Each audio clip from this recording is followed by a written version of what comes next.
We're very proud of the policies that are in this initiative. It increases gridlock instead of reducing it.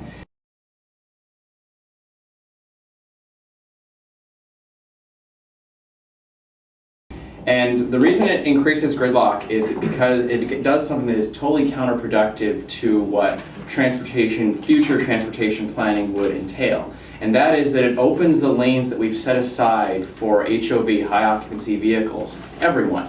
And it does it during rush hour.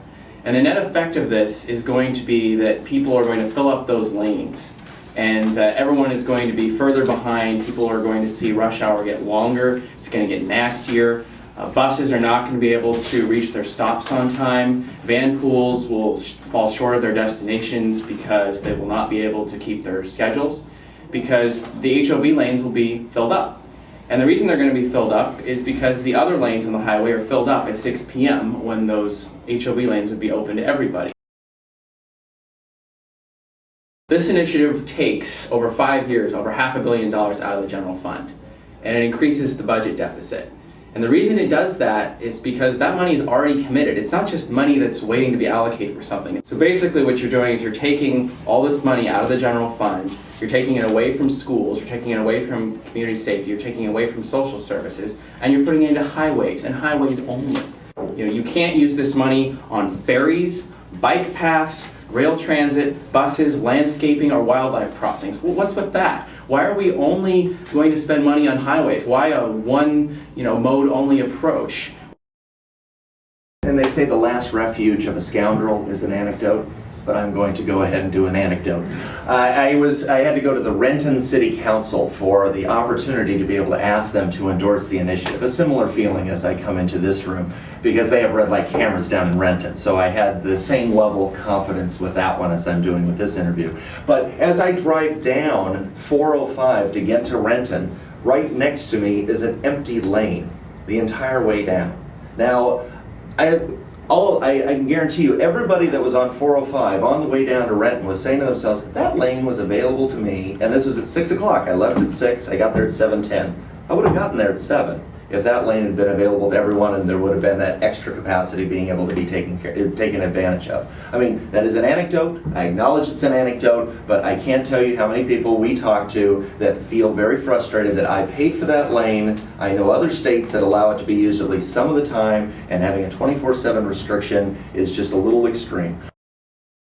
You know, anecdotes are nice. We'd all like to be able to use lanes if they're available, if we're on 405 or some other highway and we're alone in our car. But if we open those lanes up to everyone, they would become just as full as the lanes beside them. It would not make any difference. The highway would be just as congested, if not more, and it would be filled up with traffic. Every time you add a lane to a highway, it's tantamount to saying, hey, here's a check. Go out and fill up your car with gas. Drive. You know, it's like paying people to drive. Why would we do that? Air pollution and sprawl are already bad enough. If we open up more lanes, we make the traffic worse. Seattle has done traffic light synchronization. Right after our initiative qualified for the ballot, Mayor Nichols said, for the first time in 21 years, there are portions of Seattle that where we finally synchronize traffic lights. And in those areas, we're going to reduce congestion 40%. So why did it take 21 years? Why did it take 21 years? And why is it only portions of Seattle? The excuse that every single city and every single county that I've heard throughout this entire campaign is, we would love to be able to optimize traffic flow. We would love to be able to synchronize traffic lights. But we have two reasons why we can't. One, we may not have the technical expertise to be able to do it. Under the initiative, it says Auditor Sontag, you can hire any experts that any city asks you to. It's paid for from the new state account in order to be able to help these cities be able to implement the mandate of this initiative. The other excuse, we don't have the money. We just don't have the money to be able to do it. Under the initiative, there's a new state account, and the only thing it can go to, as he pointed out, it can't be spent on other things. It has to go toward implementing the policies in the initiative. Well, if we synchronize lights in every city, we just do this one-size-fits-all approach, that might not be the best solution for that community. I mean, what if a community decides, you know what, we want to slow down traffic on our arterials, we want pedestrians and bicyclists to be able to cross, we want local business owners to be able to turn out of their local streets and get on that arterial? I mean, you have to consider that local control is best. If anyone's ever been to Cannon Beach, that's a city where they have they've created their main street and they made it a deliberately slow-moving street. It's not optimized for traffic. Highway 101 is actually separate and parallel from the main street in town, and that's deliberately by design. And in most other cities, that have the highway is their main drag, they want to have some control over that main drag so that they don't have collisions, people getting struck by cars, etc. There's safety considerations that go into this. So when you say traffic flow, traffic flow, traffic flow, that's all we care about. You're putting other considerations like safety aside. And I would say safety always has to be at the top of the list. Under the initiative, we don't touch local taxes, where it's not the local sales tax we're dealing with. It is the state sales tax on vehicles. That money is already going from the east side of the state to Olympia.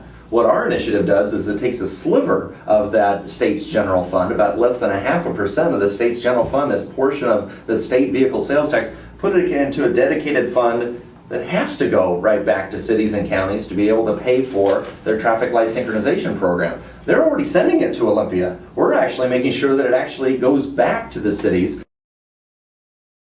Well, how else do you get Olympia's attention?